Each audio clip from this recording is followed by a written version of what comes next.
Welcome to the Rabbit Hole Fantasy Football Podcast. Thoughts, analysis, and information to help you succeed in your fantasy football leagues. I am your host, Chad Lyon, and I am here as always with Tyler Bevel. Hey. And our producer, Mitchell Bird. Hello.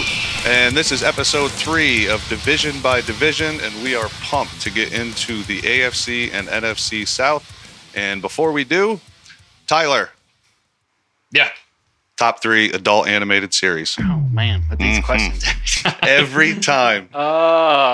We got to get the ball rolling. Right. Beavis and Butthead. Okay. Got to have The Simpsons. Yeah.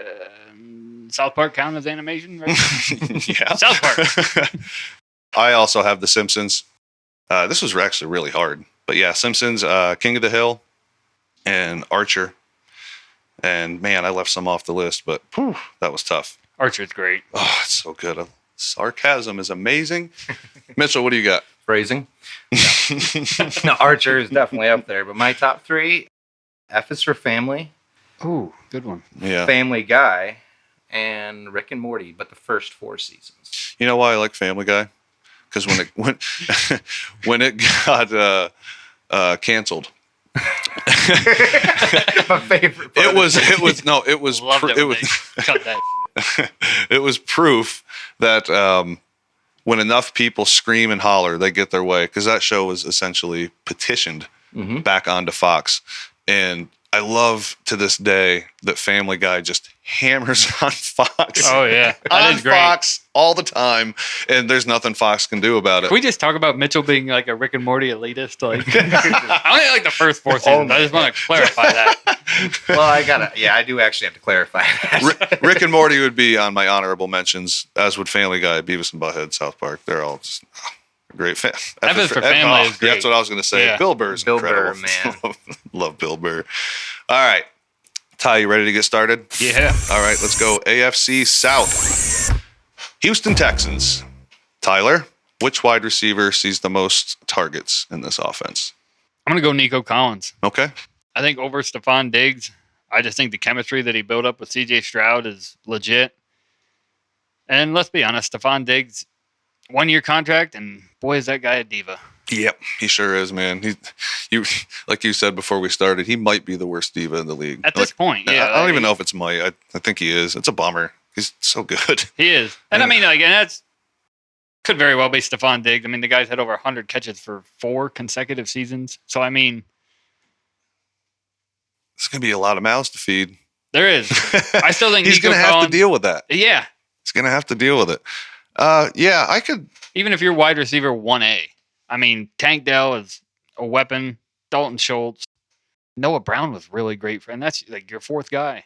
But he had a stretch where he was really good last year. I mean, yeah, a lot of mouths to feed. And he's 1-year deal. I don't think this is a long-term thing. I think this is an all-in. Texans are trying to win this year. And I don't know. I'm still going Nico Collins as receptions leader. Almost 1,300 yards, 109 targets, 80 catches last year. Yeah, he was great. He kind of snuck on, but man, he was good at Michigan. They just didn't throw a lot, you know. And he wasn't exactly on a very good Michigan team either. Yeah, he kind of sparked last year real good. I would have to agree with that. I think with Stroud's numbers, I presume to go in an upward trajectory. I think even as good as that season you just said was, I think there's room for improvement there with Nico Collins. I mean, a very high ceiling for me with this guy, even with the addition of Stephon Diggs. I think Stephon Diggs is going to get his, and I won't be surprised if we're wrong. It could be Diggs. And all the attention that Stephon Diggs is going to take away from Nico Collins. That's a great point. And like you talked about, the rapport that he has with Stroud. I don't think it's Tank Dell. I think Tank Dell could have a very good season. I think he's third wheel here, right? Yeah. And he's gonna have some shocking games, I'm sure. Oh, he's gonna have some blow up games. Yep. Maybe a little bit of a boomer bust concern with Tank Dell at this point with Stephon Diggs being there, but still.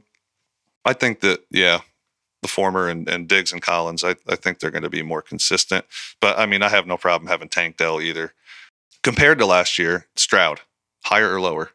Higher. In fantasy points. Oh yeah, higher. Higher. 6 point per passing touchdown leagues last year, 321 points, which is going to vary depending on, league scoring setup. Averaged around 21 points a game.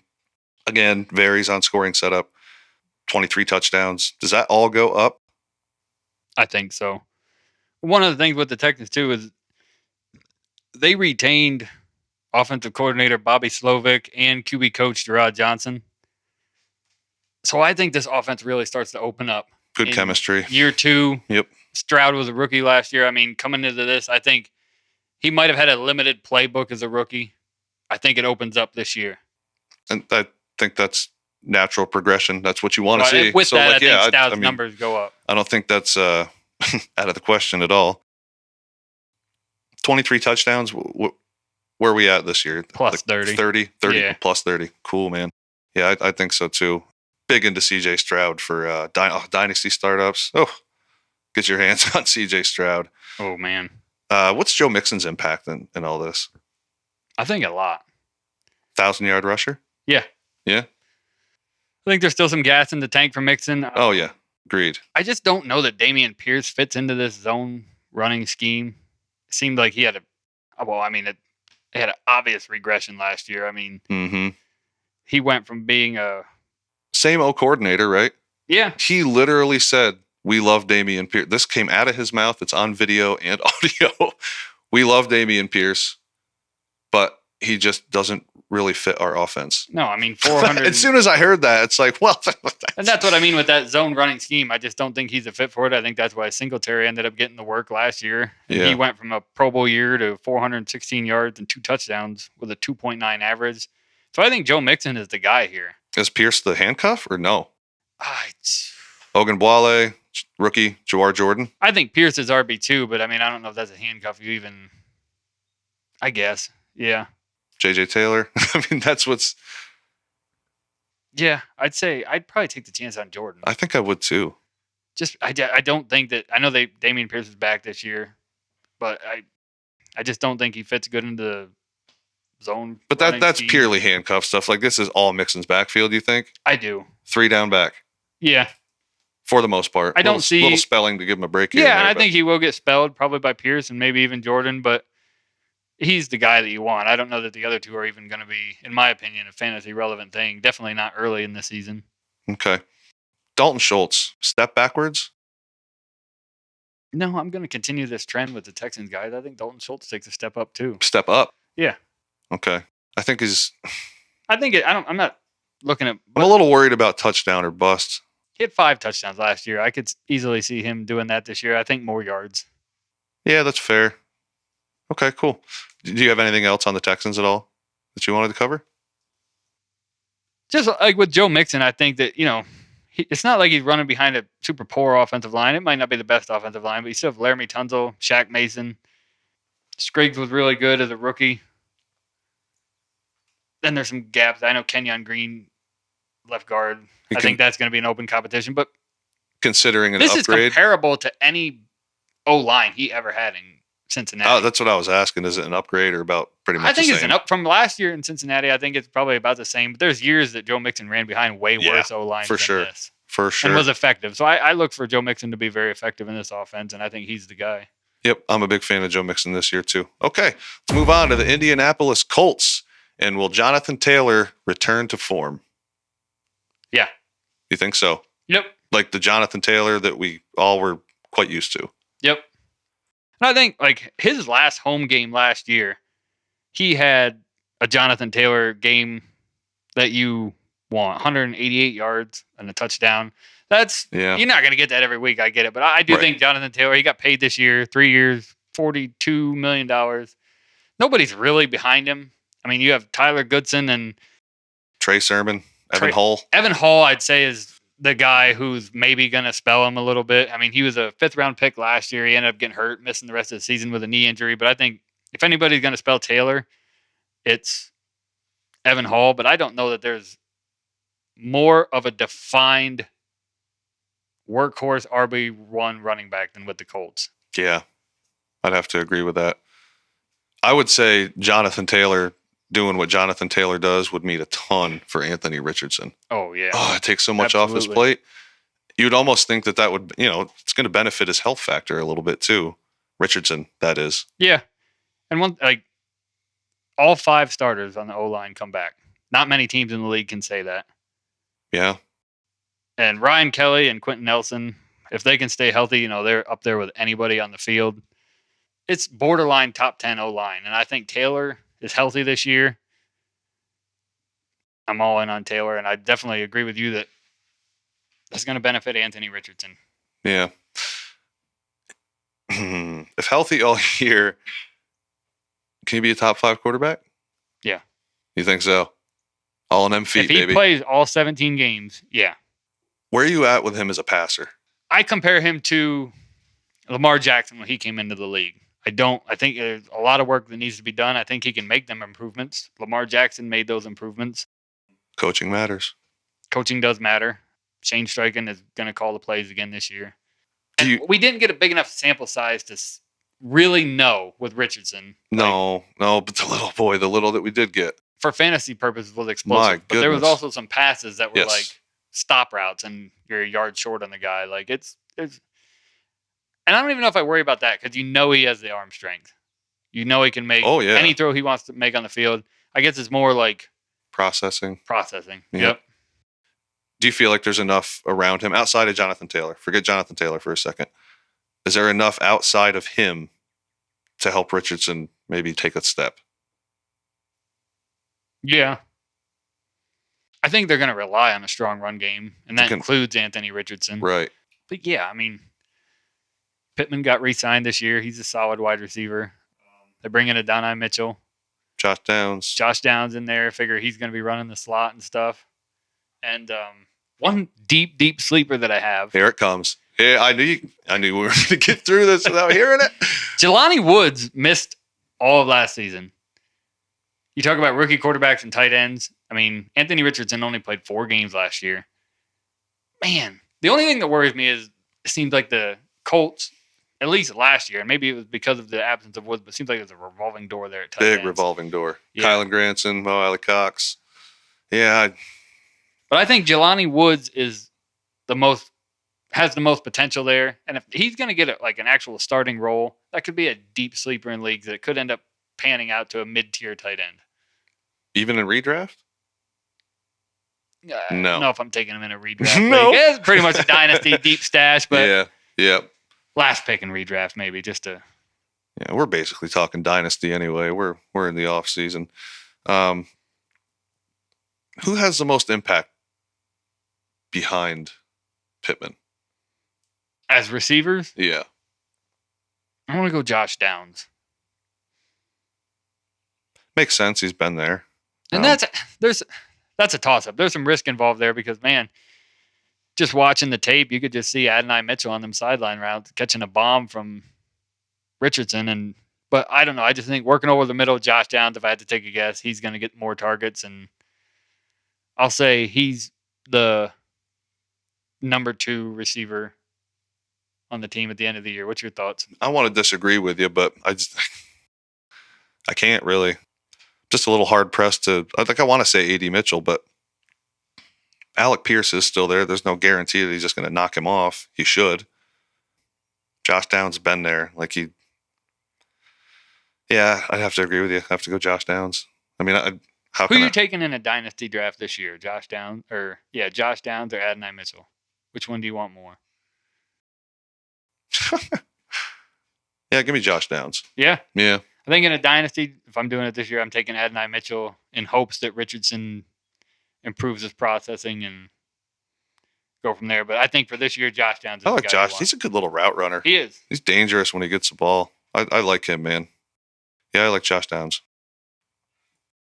That's about it, I think. Talk about Joe Flacco or Sam Ehlinger if you want to. Yeah.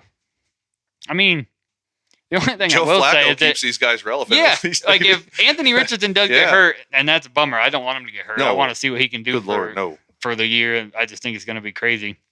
But man, in a good spot if you have position. Don't be afraid to draft the Colts position players and fear that Anthony Richardson might not make it the whole season because Joe Flacco can still throw the ball around. Yeah, that's a good point. On that note, let's move on to the Jacksonville Jaguars. Who is your favorite player to have stock in on this team? In a dynasty? Yeah. Trevor Lawrence. Yeah, it has to be. I think it has to be. Is Trevor Lawrence going to take a step or what? Like, is there enough around him to take a step? No, I just paid him all that money. Like Christian Kirk's your one again. Like, it just doesn't seem very proactive. I know Brian Thomas. I like his, potential going forward. I don't think either one of us are real big fans of Gabe Davis, right? No. Obviously, love Evan Ingram. Yeah, what a target hog last year. Yeah, no kidding. Got ETN to dump it off too, but I just feel like he's like lacking that 1A. Yeah, that true 1A. I don't know. I thought that maybe they would try to address that in the draft, didn't you? Yeah, and I think they did. Do you think they did? Is Brian Thomas a 1A? I think he could end up being better than Christian Kirk. I don't know if as a 1A in the NFL, but honestly, I'm not saying for this year, but I don't know. You're not thrilled with this receiving group. Like, out of all them players, like, I want Evan Ingram. Yeah. For this year right now, who's your favorite dynasty? It's Brian Thomas, right? Yeah, I want to stash Brian Thomas. Yeah. In hopes that Trevor Lawrence does take off. Trevor Lawrence is, for me, he could have immediate impact.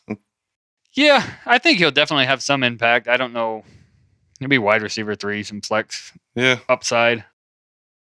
Man, Trevor Lawrence, though, it's just like you feel like you've been waiting and waiting and waiting. Because, like, when this guy came out, it was just, oh, this is the best quarterback prospect of all time, yada, yada. And I know he's had some bad situations, but, like, you want to see it this year. Him and Doug Peterson coming together, and I know Doug Peterson, he may take over play calling from Press Taylor. He's been threatening that. I don't know if you see that as a good thing or a bad thing. I see that as a good thing. Yeah. Yeah. So, yeah, you want to see it this year, though, from Trevor Lawrence. Like, if it doesn't happen this year, you're starting to be like, oh. And, like, that collapse. Jaguars, the only reason we didn't talk about it is because of how bad the Eagles' collapse was. But the Jaguars collapsed at the end of the season. They started 8-3. Yeah. Didn't make the playoffs. Yeah. I mean, that team fell apart at the end of that. Bad. Real bad. Really bad. Yeah, he has to make a leap. I mean, but what are they going to do if he doesn't? Yeah, now you've paid him. And that it's hard for that not to factor in. It's like, wow, the guy hasn't really done enough to deserve $240 million, and now he has it. So what's the incentive there? To me, if he's still serviceable, it's like, okay, like, don't panic yet. Let's go get like a true stud wide receiver for this kid. Like, come on. To me, that's really what he's lacking. I mean, imagine if he had that. Then Christian Kirk and Gabe Davis, or just Christian Kirk and Brian Thomas. You wouldn't have to worry about Gabe Davis and Evan Ingram and ETN. Or you would have thought they were knocking on Buffalo's door when they wanted out. Like, hey. Yeah. Or they should be knocking on Cincinnati's door for T. Higgins. Yeah, there's your one. That would help. I mean, now look at that. T. Higgins, Christian Kirk, and Brian Thomas. That guy's only not a 1A because of Jamar Chase. Like, T. Higgins is a stud. Yeah, I think he's very good. Where are you at on ETN? I like ETN. Do you? I love the. Yeah. Let me readjust myself in my chair here. Oh man, Chad's getting serious. So you don't like ETN? No, tell me. I'm going to take a sip of this Pepsi and pull something up. And I don't know, ETN, 1,000-yard rusher. I don't like the rushing average, 3.8, but 11 touchdowns on the ground, 1 through the air, 476 receiving yards. I mean, I'm taking that out of my fantasy running back. Okay. Do you like consistency, Tyler? I do. Let me read off the most absurdly inconsistent running back points for his dynasty ranking. Really? Yes. Ready? Here we go. From week 1 on, 16, 4, 13, 7, 32, 20, 19, 22. Sounds pretty good. And 4, 5, 8, 13, 13, 5, 3, 23, 8. I'm not leaning on that. Well, that has to go with that collapse at the end of the season we were talking about. Sure. They get it all together. I mean, you're getting those 19, 20s, and 32s. I guess he should have carried them a little more, broadened his shoulders, because he is 26 in Dynasty Superflex rankings on Fantasy Pros. Ahead of Tyreek Hill, I'll give because of age. That's okay. I understand. Chris Olave, Sam Laporta, Jaden Daniels, Trevor Lawrence, Devon Achane, Drake London, Jalen Waddle, Dak Prescott, Brandon Ayuk, Barkley, okay, maybe because of age. Purdy, Devonta Smith, Michael Pittman, DJ Moore, Roma Dunes, and your boy, Kyron Williams. Well, I don't like that. So now how much do you like ETN in a startup? A dynasty startup, 12-man, Superflex. I'm passing on that yeah, forever. probably not taking him if I feel like I can come back and get Kyron Williams or somebody. That's ridiculous. I'm sure I'm not hating on the dude. He's an NFL running back. He is wildly successful. There's still a high I will ceiling. never touch that level of success, okay? But we're talking fantasy football, and I'm sorry, 26. Yeah, it's too high. But That's way too high. The ceiling is high for him, though. I mean, like, who else is there? You have Dearness Johnson and Tank Bigsby. Like, do you really think they're going to take a lot of work? That's who was there last year. So, okay, read me off the first 11 games again. All right, let me pull this back up. All right. It's not working. Oh. There we are. I just feel like you're trying to make it not work. First 11 games. Yeah. 16, 4, 13, 7, 32, 20, 19, 22, bye, 4, 5. Okay. The 4 and 5 are bad there at the end. But other than that, there's only one single digit game, right? 2. Ah. Damn you, ETN. What were the final games? The final what? From 10 on? Yeah. 4, 5, 8, 13, 13, 5, 3, 23, 8. See, it's when the team fell apart. If the team's good, ETN's going to be good. That's all I got. Okay, well, nothing we said on the positive side, nothing that you've said on the positive side is going to warrant me taking him 26. They signed Mitch Morris at center, so okay. Offensive that's line's good. Probably going to be better. That's good. Still not taking him at 26. Seriously though, like that's It's high. I can't justify that. in a startup, ETN or Kyron. Kyron. Exactly.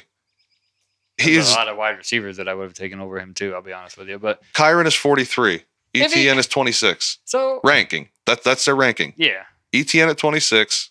The other argument Kyron to at that, 43. though, if you get 3 good or a quarterback, 2 wide receivers, or 2 quarterbacks and a good wide receiver, like Kyron Williams is gone and ETN sitting there, You can have him, buddy. Just not doing with the inconsistency. That's where we're at on ETN and the Jacksonville Jaguars. Let's move on to the Tennessee Titans. DeAndre Hopkins versus Calvin Ridley. Who do we prefer here? Unfortunately. And maybe this isn't the popular answer. Maybe it is. I would say DeAndre Hopkins. Again, I want to disagree with you, man, but I can't. He was there with Levis last year. That they know each other.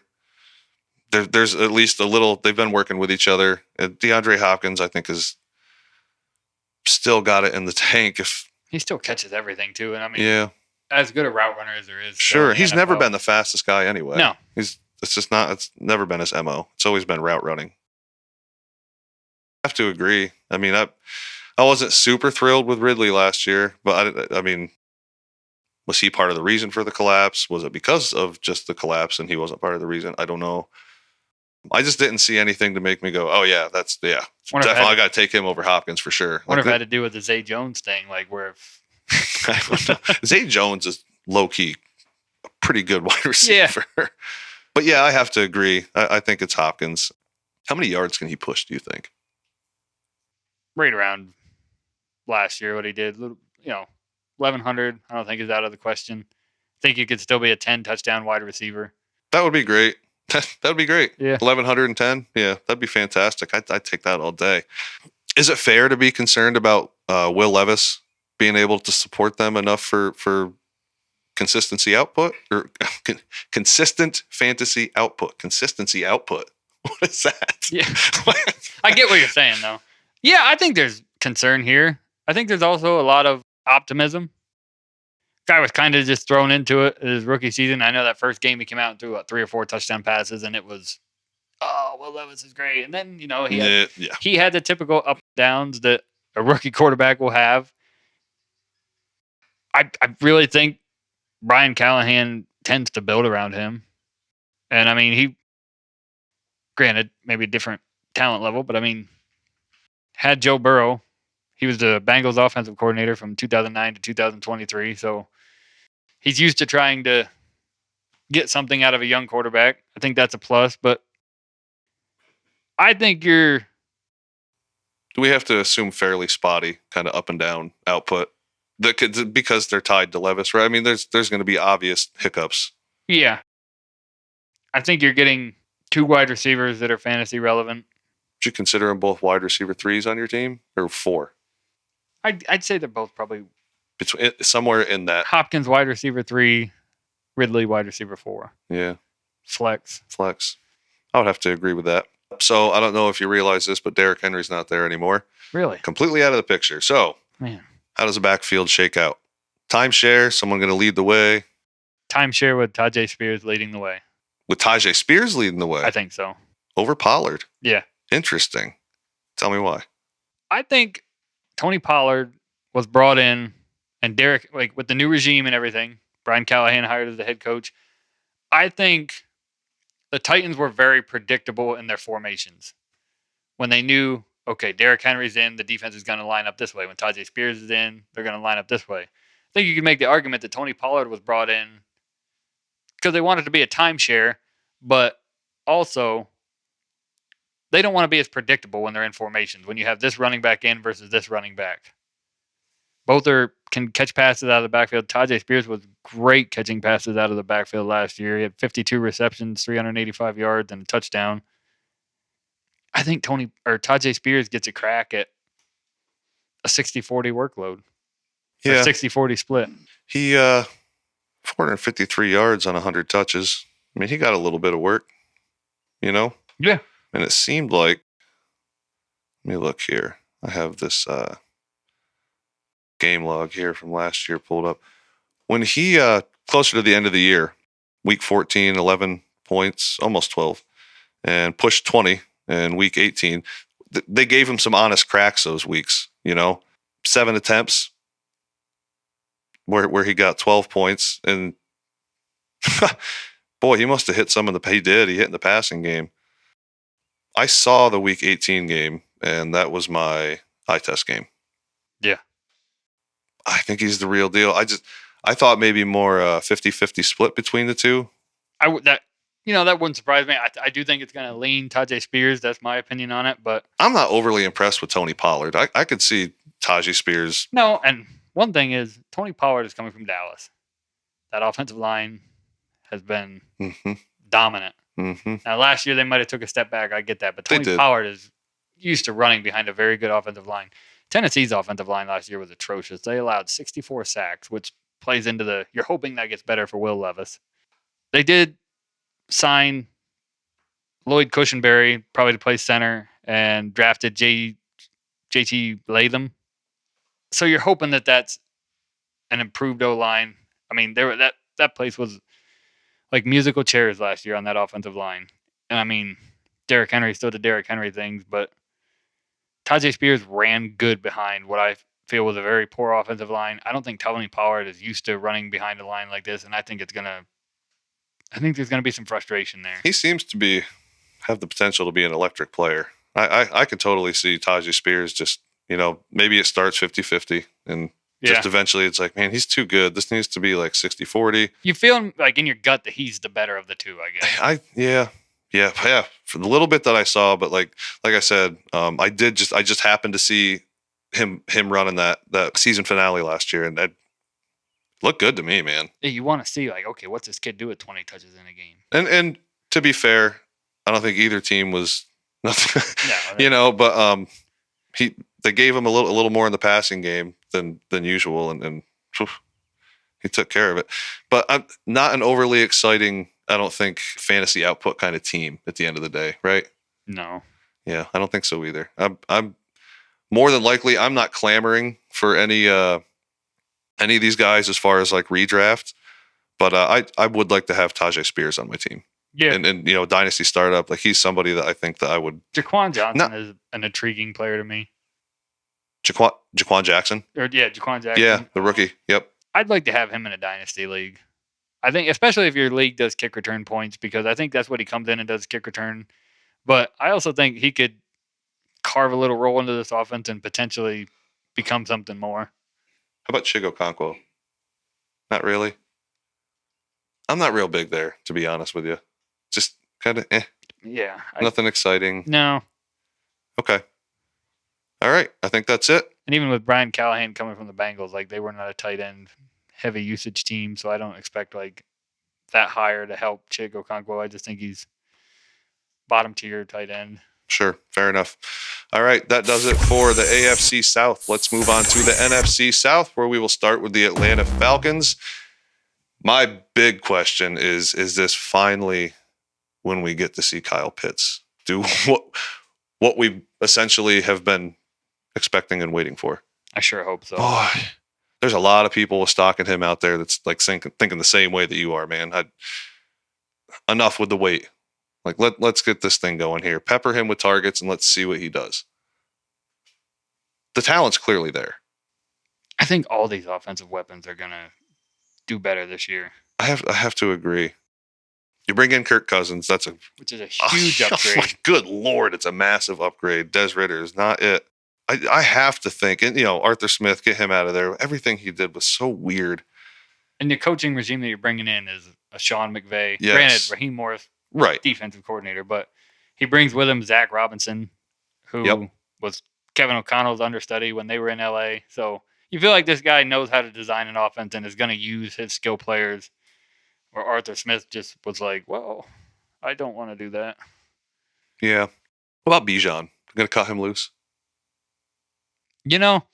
Yes, I think he's going to have a better year than he did last year. And I think Bijan is in the top tier of running backs. Tyler Algier is still there. And this is a guy who punches in the clock and goes to freaking work. I mean, over 1,000 yards in his rookie season. Even last year, he had 876. He's a tank. All-purpose yards. I don't think you cut him out of this. No. I think, Bijan has a better year. What's the split? 75-25 or 70-30. But Algier still gets in there. And I think Bijan, to me, his numbers go up because I feel like this offensive scheme is going to be better as a whole. And there's going to be more design plays around him and to get him in space. But I don't think Tyler Algier is going anywhere. No, I don't think so. And I think he's a solid backup. And I think if you draft Bijan because of the stock you're putting into it, you really probably should prioritize. Yeah. How about Kirk Cousins versus Penix? Thoughts going forward? And that's still crazy to me that they drafted Penix. Like, we're 3 months removed from the draft, and I'm still like, what in the hell? I don't know. I think Kirk Cousins is a quarterback that can do everything you want in an offense right now. Sure. But if you're, say, you're in a startup, you pass on quarterback maybe for the first few rounds. If you snack Cousins to be, 1 or 2 in a super flex then go get Penix later. You're prioritizing that just like you would Bijan and Algier. Yeah, they spent all that draft capital on that kid. They obviously like him. My guess is with Cousins' age, 2 years, once they can get out of the dead money in that contract, they're going to probably move on.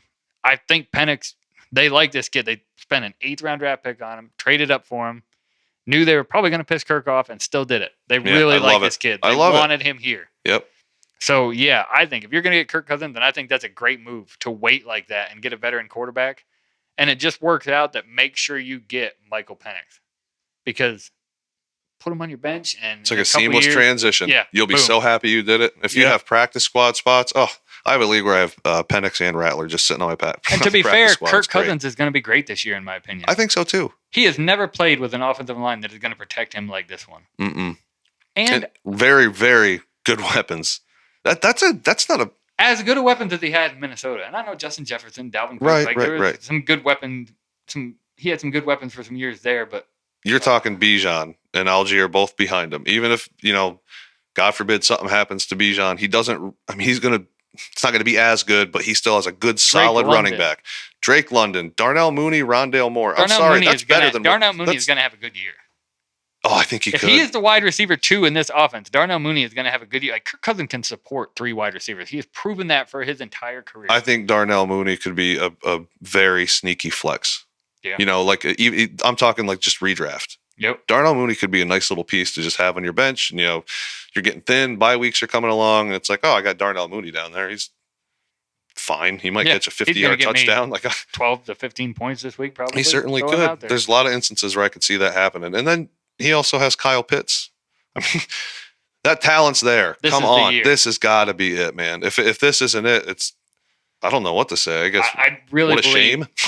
and to, Kyle Pitts, and I think last year I think he still had some of those injuries plaguing him from 2022. I do agree. But this is the year that he has a quarterback that can get him that ball, and I just think this is it. I do too. All right, that's the Atlanta Falcons. Let's move on to the Tampa Bay Buccaneers, and I'm going to say yes before I even ask the question. But should we expect a step back with Baker? No, Why not? I don't think so. I Buying into it. yeah. I don't like it that they lost Dave Canales, who's now head coach of the Panthers. Mm-hmm. Liam Cohen comes from another Sean McVay. He was a wide receiver coach for the Rams in 2018, 2019, and he was the assistant QB coach in 2020. And he was the offensive coordinator of the Rams in 2022, offensive coordinator of Kentucky in 21 and 23. I like the Sean McVay thing. I'm always optimistic about coaches coming from those trees. The Kyle Shanahan, Sean McVay, offensive-minded guys that have been in them rooms with the guys like Kevin O'Connell and Sean McVay that are doing that. I just think Baker has that enough grit that I think this is it. I think this is where Baker plays his career. I think he has another solid year. It's kind of hard They to brought disagree back with. his pieces. Yeah. And They don't what ask him to do everything either. What Baker did last year, he did with a really atrocious run game. Right. And he was, he's never going to be up there with your elite passers, I don't think. But, I mean, the guy took care of the football. He only had 10 interceptions, 28 touchdowns. You'll take that from any quarterback. Rashad White was all off passing. Yeah. So anyone that's listening is like, what do you mean? Rashad White had a great... Yeah, he caught like 1 million balls. Of course he had a great year. Yeah, and he had 909 yards rushing, but he had a 3.5 average. I mean, exactly. Like you said, the damage that Rashad White was doing was... through the air. Yeah. So I guess you're not thinking Mike Evans is affected negatively this year. You think he just carries on and just I think Mike keeps Evans doing is Mike Evans things, man. Yep. Yeah. He's incredible. At this point, we got to start talking about Mike Evans differently. Not to get off of fantasy football, but that guy is going to be one of the all-time great wide receivers. 100%. Like 1,000 yards the on quarterbacks clockwork. that he's played with, the seasons that he's been able to give this man I love Mike Evans. I like his personality, and in a NFL that seems to be coming in with more and more divas, like Mike Evans just isn't. Yeah. Wanted to stay with his team, wanted to stay with Baker. Probably could have got more money than he did. I like it here. I've been here my whole career. And once the season starts, it's just like you said, Mike Evans doing Mike Evans things. Yep. He's a Hall of Famer. Oh, my, yeah. It's not even 5 years. do not argue with me. No, like I said, you look at the wide receivers that have put up numbers that he has. Yeah. And you're like, oh, well, they played with Joe Montana. Or they played with any elite Hall of Fame. They always have a great quarterback tied to him. Right. Peyton Manning. Mike Evans doesn't have that. He had Brady for a couple years. Right. And it was great. It was. All right. No concerns there about Baker stepping back or anything negative on Mike Evans. Rashad White. This is all his backfield, though, most likely, correct? That's all him? No. I mean, with a little spelling, but it's his. I think Bucky Irving gets some serious work. Serious work. I think Rashad White is still effective in fantasy. I still think he's going to be the pass-catching back, and I think they're going to try to push to utilize him in more of those situations, and I think Bucky Irving gets a real shot at being a first down back. Wow. I think if he can prove that he can be more effective as a runner than Rashad White still keeps his receiving role, and Irving becomes more of the one in the 1-2 punch. Over Chase Edmonds, Sean Tucker, no concerns there. No, I like Bucky Irving coming out. I really do think that. And I like Rashad White. I have stock in Rashad White. And I still think he's going to be an effective fantasy running back, but I think Bucky Irving is one of the rookie running backs that's going to come out and so maybe a little bit of regression for Rashad White, you think? Yeah, not a ton, but not a ton. Because Rashad White's still going to get carries. Don't get me wrong, but Bucky Irving, I think, is going to cut into it. So a little bit of aggression for Rashad White, but still a very relevant fantasy player. Okay. Chris Godwin, where are we standing on him? Real down last year. Was that injury related? I mean, still put in a good year. I'm sure he was banged up. Still 1,000 yards. He couldn't find the end zone last year. That's what it was. I think that's what it was. Yeah. I don't know, man. You would think that's got to come up. You know? Chris Godwin. He's good. I love him. He played for Penn State. I always kind of secretly root for him. I don't ever want him on my fantasy team. It's never been that great. No, and his ADP always seems high. Right. There's always that optimism with That's Chris always Godwin. been a problem with him for me. It's a big ADP problem. And then like I kind of watch teams that have him through the year, and I'm just like, oof, boy, you really. His average ADP is 75 in dynasty leagues. Like, No. I can't justify that. No. And he always seems like a player that, like, even if I like him at the beginning of the season, it's like, well, man, he's so high. I just don't know. He's very good in real life. Oh, It's yeah. just never really translated that Love well Chris to fantasy. Godwin. And again, I think he had a year. anti-diva. The Buccaneers are Yes. so lucky that they have Yes. these guys on their team that don't care. You know, they just want to win, go out there and play the game. But great real-life fantasy football player. I don't ever want him on my fantasy team. And Yeah. that's you know, if you get him at the right spot, obviously it's going to work out, and he probably could produce. But even when Brady was there, I didn't want Chris Godwin on my fantasy teams. Favorite player on this team to have on your squads? Mike Evans. In a startup. In a fantasy startup. Or sorry, in a dynasty startup. Yes. Maybe I'd still go Rashad White, but Mike Evans is my number 2. I'll take Mike Evans as a later wide receiver. Take Rashad White. You're going to prioritize Bucky? I am. Yeah. And, you know, maybe I'm off on that, but I want Bucky Irving if I have stock in Rashad White. Okay. Good enough. All right. Let's move on to the New Orleans Saints. So are we getting a little worried about Chris Olave, or are we going to trust in the talent, or like, what are we doing here? Selling high? Are you going to hold and trust in that talent? I think the talent's there, and I do too. It just hasn't been wonderful. I think you could definitely make a case for selling high. That being said, I think he's still going to be successful. I think he's still the best wide receiver on this team by a considerable margin. What are your thoughts on that? 1,000-yard receiver, 5 touchdowns, 1,123 to be exact. I am actually, as an owner, what I'm going to do is but it's also the situation I'm in. I'm in a bit of a win now situation at the moment, and in a 14 team. I'm going to hold him. Yeah. I'm going to hold out hope for an uptick somehow, some way this year. I don't know where it's going to come from or how we're going to get it. Not a big Derek Carr guy. I don't think just have a really hard time believing its talent. So while I agree with you, you could 100% make the case to just sell him high. In a win now situation, I would advise to hold. And I would back that up by saying I'm literally doing that in a league. Clint Kubiak takes over as offensive coordinator this year. He was San Francisco's passing game coordinator last year, and he was the Vikings' offensive coordinator in 2021. Dennis Allen revamped his defense last year, overhauled that. Defense played great football last year. Do you expect an uptick in the offense this year as a whole? I would say yes. Son of Clint Kubiak, son of Gary Kubiak. Yep. I would have to think so. I like the tree he came from. I'm guessing it's a run-first approach. You're thinking so? Yeah, just kind of looking back at that 2021 Vikings. A little season. shorter underneath passing attack. Yep. Less, downfield. Yeah, I could see that. So with that said, what's that do for one of my later sleepers, Juwan Johnson? Greatly improves it. I love him in Dynasty. Yeah. Do you know why? Why? If you can take him as your second or even third in some instances, because he goes really late. Way, way late. I'm talking a Dynasty Superflex 12 or 14 team startup. Take this guy. I don't care if you already have 2 tight ends. Take him. Because at some point, and especially in a tight end premium setup, at some point, someone in that league is going to need something, and you're going to need something. And the something they're going to need is going to be a tight end. And you get yourself 8 to 10 weeks of production built up from him for someone to like physically look at and be like, oh, he's offering me Juwan. You'll be surprised what you might be able to snag up for somebody like him. I think Juwan Johnson's going to have a big year. Yeah. He currently has a Dynasty ADP of 200. That's insane. That's insane. Yeah, give me some Juwan Johnson. That's not even a.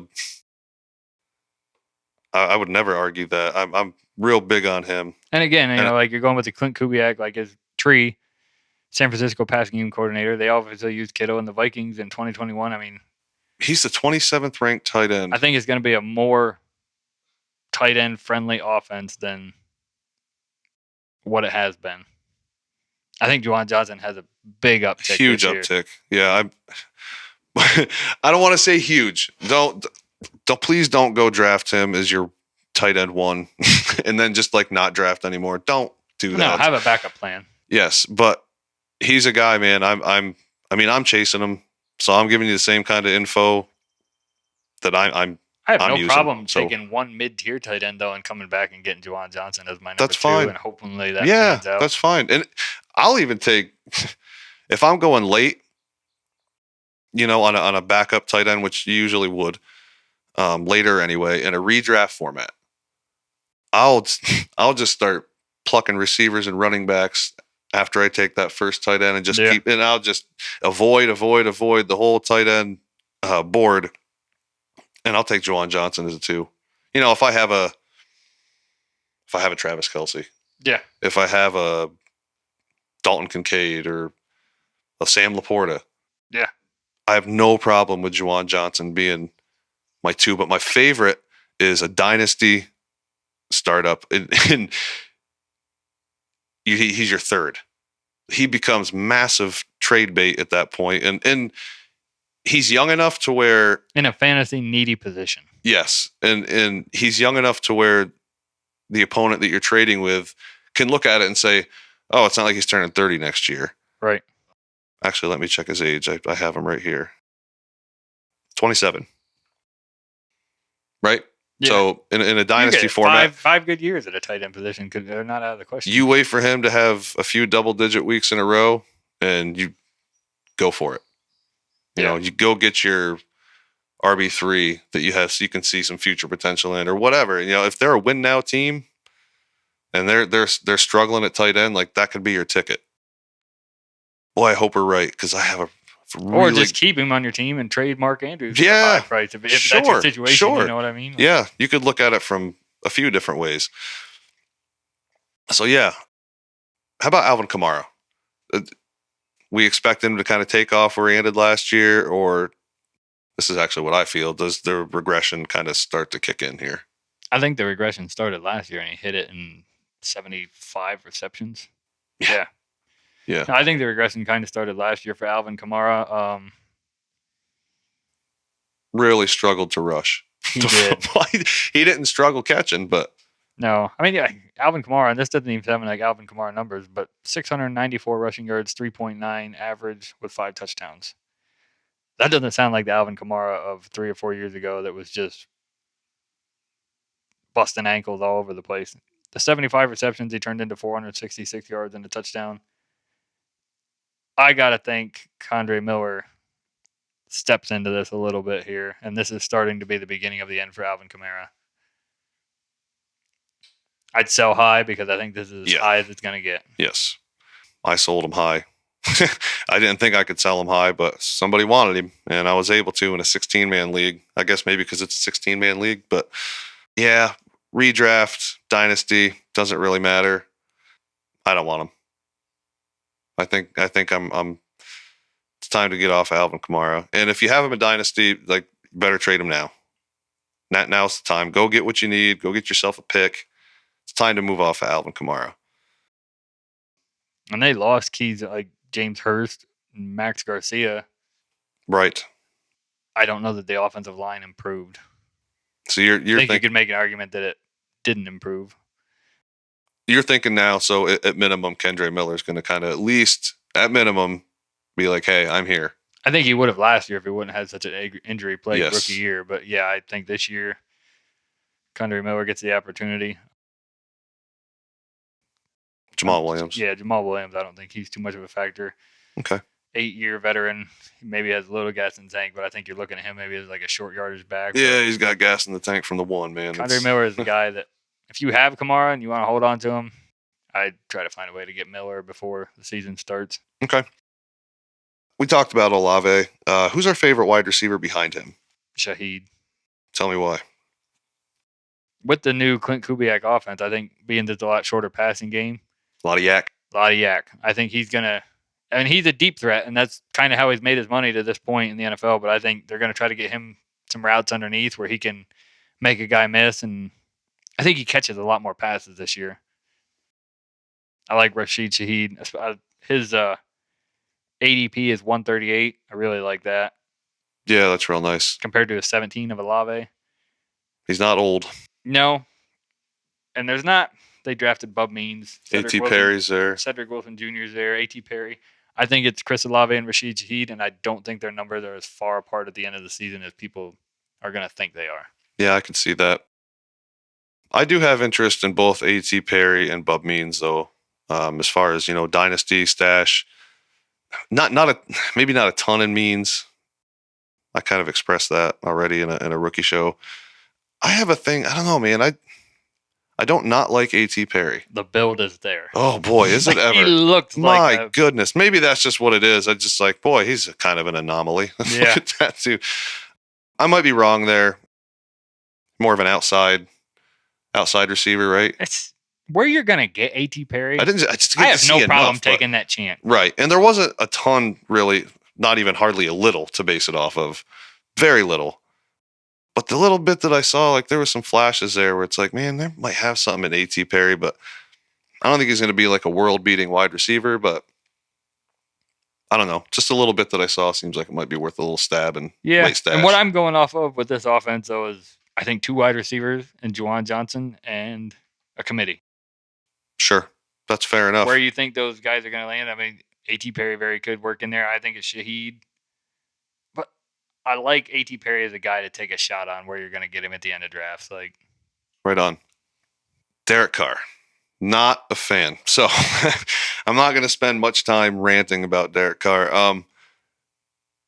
They get to a certain point in the year, and it's like, okay, we're out of the playoff picture, blah, blah, blah. Spencer Rattler get a crack?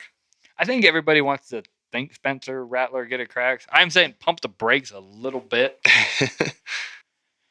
They brought in Kellen Mond. He's worked with Kubiak and QB coach Andrew Jackson in Minnesota. I think they purposely went out and got this guy. He had some, and I know preseason, but he had some great preseason games. He's a lanky, athletic quarterback. That he is.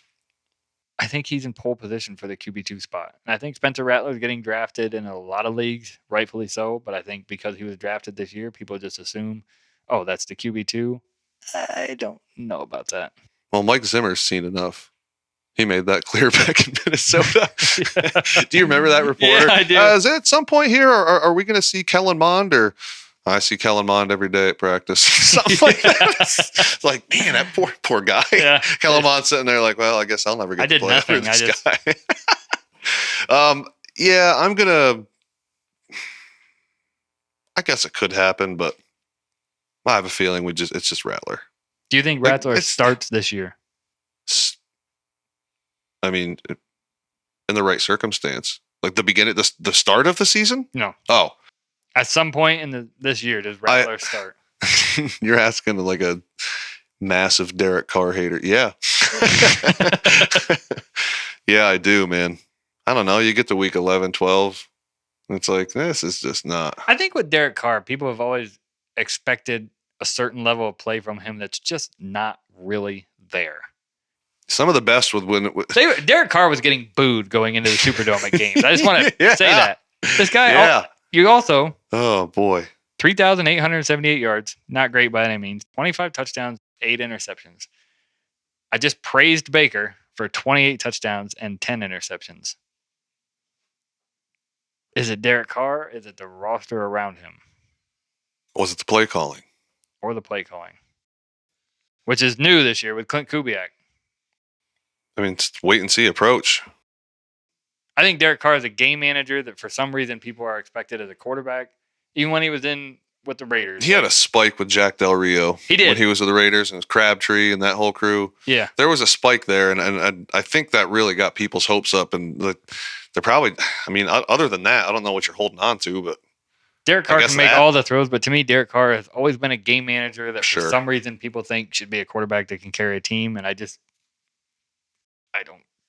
know that that's the case. I think with a good supporting cast around him,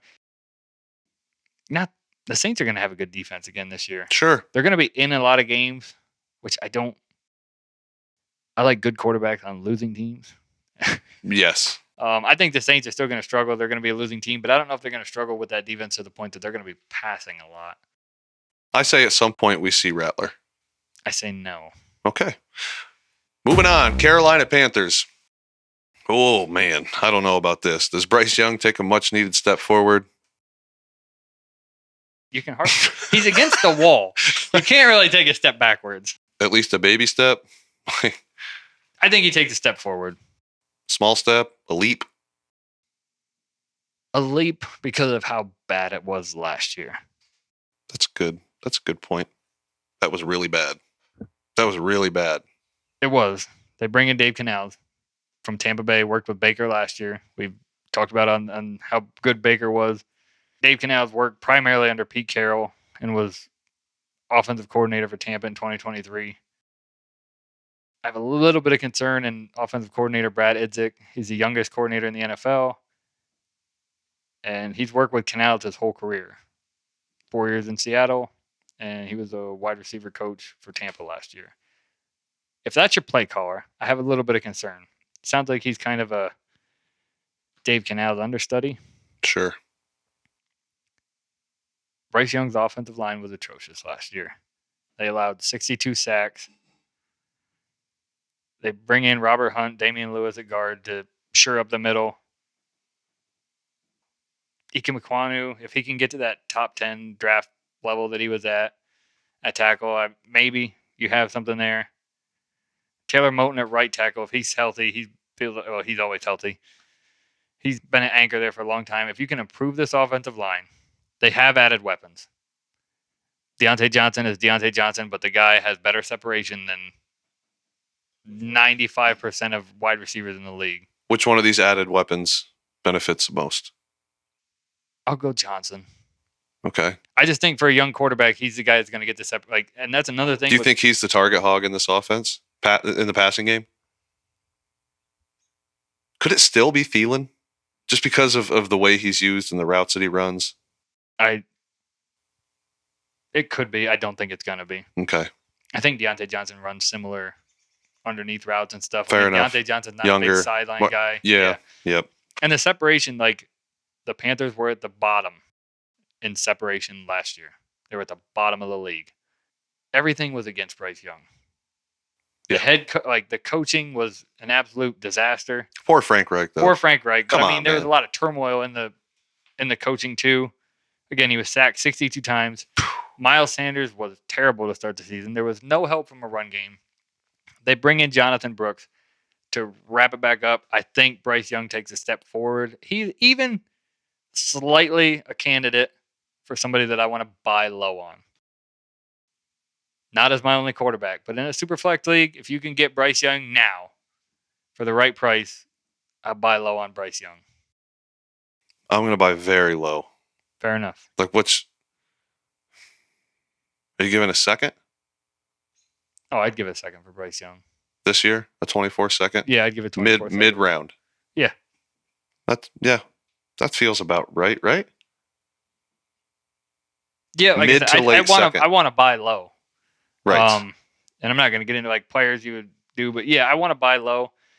Maybe even give it a little bit more than that, like an early second or something, just because I do think it's going to get better. You don't think he's immediately like a backup after this year? No. Okay. And we think Deontay Johnson seems to benefit the most. And that's a separation thing. I just think Deontay Johnson's in the top 5 percentile for separation from wide receivers. I think that's going to benefit Bryce Young. Xavier Legette, he was a tough one when we were going over the rookie. Yeah. He's a tough one to really get a read on. Jatavian Sanders. I think Jatavian Sanders is a player that he's actually one of the dynasty stash players that I'm most intrigued about on this team. Yeah, I would stash him. I mean, I'm not clamoring, but he's a very worthwhile addition to He's your a bench. big or athletic target who's going to be coming over the middle. Mhm. You got to think he's going to get hit by Bryce Young some this year. I like him a lot as a guy that I'm trying to get in dynasty startup leagues. If I looked at my bench and he was at the bottom or in my practice squad, like I wouldn't be mad at all. No. I'm and as much as I'm not huge on Leggett, I feel the same way. I just feel like he's just gonna go too high, like in a rookie draft. For my, like, if you're doing a rookie draft, I don't. There's no way that I'm getting Xavier Leggett No, he's going. because he's not going to fall late enough. And I don't think Bryce Young is going to be. I don't ever expect Bryce Young to be a quarterback who's going to be putting up 5,000-yard seasons or anything like that. I expect him to get better. Do I think he's going to be a starter his whole career? I don't know yet, but I don't think he's. I think he's got a couple more years to see what's going on. I think he's going to improve this year a little bit. is there even one wide receiver two, or do you consider them all like flex-ish? Between, well, I guess just between, because I don't think I could put Leggett up there yet. Between Deontay Johnson and Adam Thielen, like these are like flexy type receivers, right? Yeah, Is Thielen even that maybe. deep league? Yeah, I think. I don't know what Thielen has left, and I know he had a productive year last year. But them bringing in Leggett and Deontay Johnson, and Thielen stayed. But you know who was good at the end of last year? Jonathan Mingo. Yeah, he had a couple moments there. He was a rookie last year. And maybe this is more. Is this more Johnson Mingo Leggett? Maybe. Johnson Mingo Thielen? I think it's with the capital that they use on Leggett. It's got to be Leggett. He's got to be in there. Johnson, Leggett, 50-50, Thielen, and Mingo. Yeah, I like that. That's good. All right, that's good on the pass catchers. Jonathan Brooks, you can steal the backfield. And before you answer that, why? Why did poor Miles Sanders go here and just die? I don't. Oh my! I think it's because of how bad the offensive line was. I Which I know. Yeah. Defended Bryce Young earlier, but like, man, a rookie quarterback coming into that offensive line was just, and like, yeah, poor Miles Sanders. For real, man. Problem with Miles Sanders is that he was outplayed by Chuba Hubbard. Yeah, he really was. Like, there's no denying that Chuba Hubbard. He took advantage of that. He did, and I mean, you're not talking great numbers, but no, but he was very fantasy serviceable. Oh, at the end of the year, oh yes, absolutely. 902 yards with a 3.8 average, 5 touchdowns. He also had 233 receiving yards. Mm-hmm. Yeah, Miles Sanders 432 yards last year and 1 touchdown with a 3.4 average. I think Sanders gets phased right out here. You think? Yeah, it's more of a Hubbard and Brooks Hubbard. I really do. Unless Sanders can really come around and do something in training camp, it just seems. I'm afraid he can't, man. Yeah, it just seems like Hubbard is gonna get the crack. RB1 coming out of the gate with Jonathan Brooks getting some spell work. I could see Miles, honestly, this sucks to say as an Eagles fan, but I could see Miles Sanders getting phased out this year completely, and then that's just it. He never was on a team again. Yeah. Or he's just always like this third guy, and he's eventually just going to be like, all right, I'm not doing this anymore. I think this honestly could be the last time that we talk about Miles Sanders in fantasy football, period. That's sad. It is. It's a bummer. I don't think that Chuba Hubbard can hold off Jonathan Brooks all year. No, I don't think so. I think Chuba Hubbard gets the out of the gate crack, but I think it's eventually Jonathan Brooks' show. Okay. All right. That does it for the South. Hey, join us next week, and we're going to cover the West and dig back deep into these teams. And we really want to thank you if you've been listening. We really, really appreciate it. We hope you've been finding stuff useful and helpful, and we wish you luck going forward in any of your fantasy endeavors. And we'll see you next time. Bye, everybody.